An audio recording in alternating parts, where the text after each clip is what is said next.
반갑습니다. 오늘은 다윗이 솔로몬에게 마지막으로 이르다.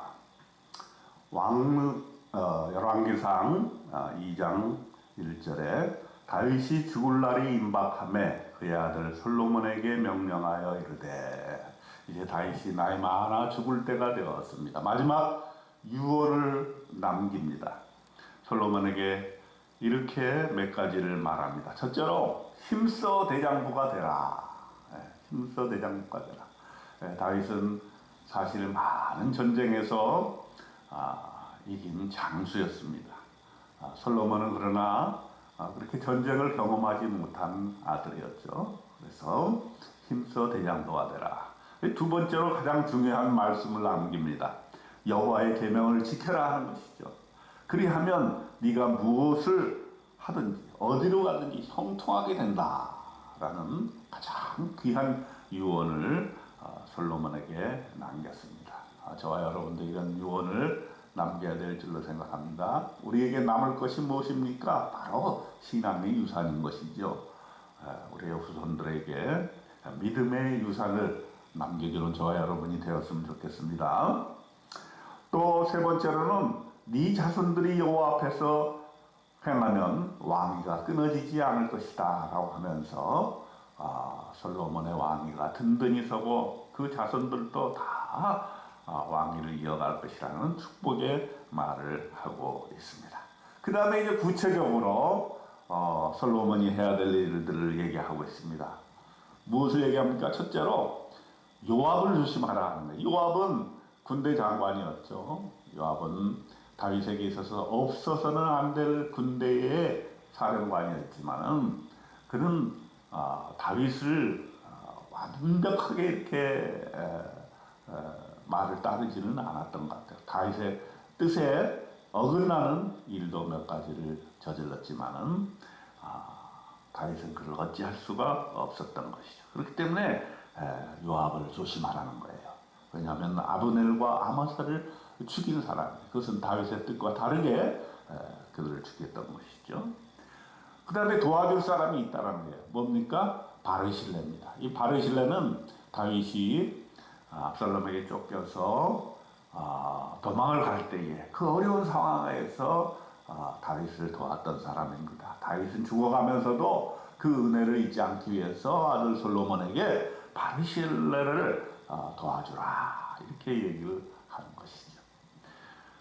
그 다음에 또 시므이에 대해서 얘기합니다. 시므이는 다윗이 도망갈 때 저주하고 돌을 던지고 모욕을 줬던 그런 사람이죠.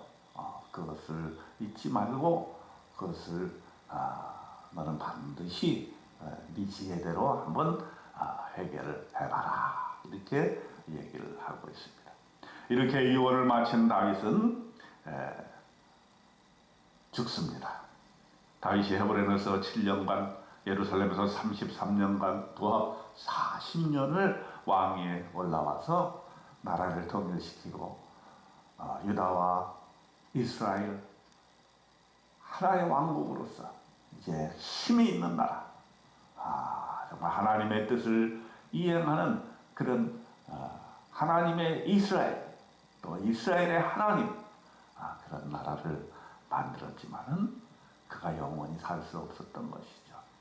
그는 하나님의 때가 되어서 하나님께로 돌아갔습니다. 아무리 위대한 권세를 가진 사람도 때가 되면 죽을 수밖에 없게 되는 것이죠. 아무것도 가져갈 수 없게 되는 것이죠.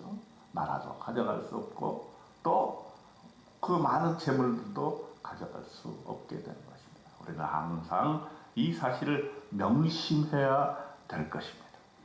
이렇게 다윗이 죽은 다음에 솔로몬은 다윗이 유언으로 남겼던 몇 가지 일들을 처리합니다. 이제 새 시대를 위해서는 그 시대를 이제 마감하는 조치들을 취해야 되는 것이죠. 첫 번째 사람이 아도니아입니다. 아도니아는 반란을 일으켰던 사람인데 이 아도니아가 그 욕심을 버리지 못했어요. 아직도 솔로몬의 자리가 저게 내 자리다 이렇게 생각을 했던 것이죠. 그래서 하루는 아도니아가 바세바를 찾아와서 청을 합니다. 무슨 청을 합니까? 아비삭을 주어서 아내로 삼게 해달라는 것입니다. 아비삭은 누굽니까? 다윗의 마지막 시기에 다윗을 도와서 간병을 했던 그런 사람입니다. 그래서 바세바가 솔로몬에게 이런 얘기를 합니다. 아도니아가 찾아와서 아비삭을 아내로 달라고 합니다. 그랬더니 솔로몬이 뭐라고 화를 냅니까? 23절에 보면 여호와를 두고 맹세하여 이르되 아도니아가 이런 말을 하였은즉 그의 생명을 잃지 아니하면 하나님은 내게 벌 위에 벌을 내리심이 마땅하니이다. 그래서 분야를 보내가지고 아도니아를 쳐서 죽이게 합니다. 그 왕권에 도전이 될 만한 또 그런 전력이 있는 아도니아를 단칼에 죽임으로써 정적을 제거하고 있는 솔로몬을 볼 수 있습니다. 그 다음 대상이 아비아달입니다. 아비아달은 아도니아 편에 섰던 제사장이었습니다.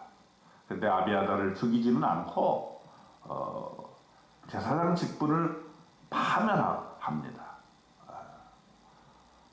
그래서 제사장으로서 정치적인 이런 자기 유익에 따라서 행한 행동에 대해서 그가 마땅한 벌을 받도록 이렇게 하는 것이죠. 그 다음 사람이 누굽니까? 요압입니다. 요압은 군대 장관이었고 사실은 힘이 있는 그런 사람이었습니다. 요압이 솔로몬이 아도니아도 죽이고 또 아비아달을 추방했다는 사실을 알고 여호와의 장막으로 도망을 갑니다. 그러나 요압도 분야에 의해서 처형을 당하게 되는 것이죠.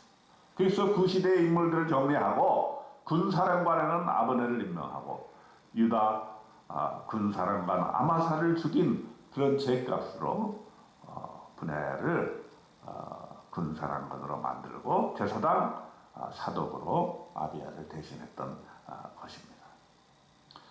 그리고 나서 시므이에 대해서 시므이를 처형하는 장면이 나옵니다. 솔로몬 왕이 시므이를 처음에는 죽이지 않으려고 했어요.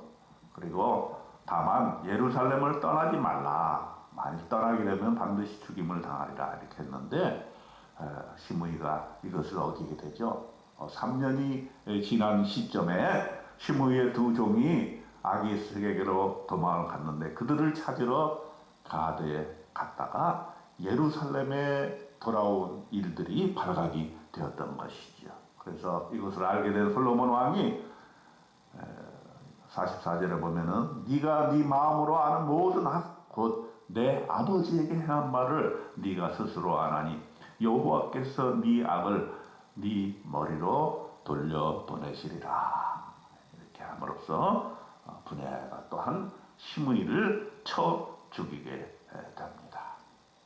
이렇게 해서 그 시대의 인물들을 다 정리하고 새로운 인물들로 이렇게 진영을 짜면서 46절에 보면 나라가 솔로몬의 손에 견고하여지니라 이렇게 결론을 맺고 있습니다. 열왕기상 2장에서 하나님께서 우리에게 주신 깊은 뜻은 무엇일까요? 우리 인간 모두는 다 죽는다는 것이죠.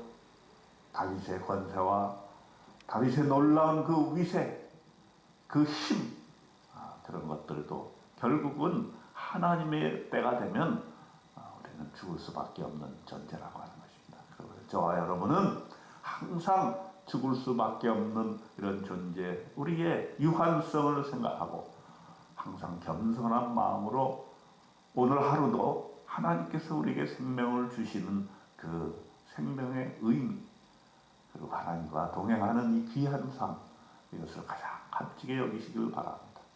그리고 또한 다윗이 솔로몬에게 마지막 유언으로 남긴 게 뭡니까? 하나님을 잘 따르라는 거죠. 하나님의 계명을 지키고 하나님의 말씀에 따라 살게 되면 네가 어디로 가든지 다 형통하게 되고, 그것이 바로 인생의 가장 중요한 핵심이라고 하는 것을 유언으로 솔로몬에게 남겨주었던 것입니다. 이렇게 다윗의 귀한 유업이 솔로몬에게 잘 넘어와서 이제 이스라엘 유다는 태평성대로 들어가게 되고, 하나님께서 주신 복으로 그의 나라가 번창하게 되는 놀라운 역사가 이루어지게 되는 것입니다. 저와 여러분도 이렇게 하나님 믿고 하나님과 동행하는 하루하루의 삶을 통해서 우리의 삶이 참으로 의미롭고 행복하고 하나님의 영광을 드러내는 오늘 하루 귀한 하루 되시기를 주님의 이름으로 축원드립니다. 아멘.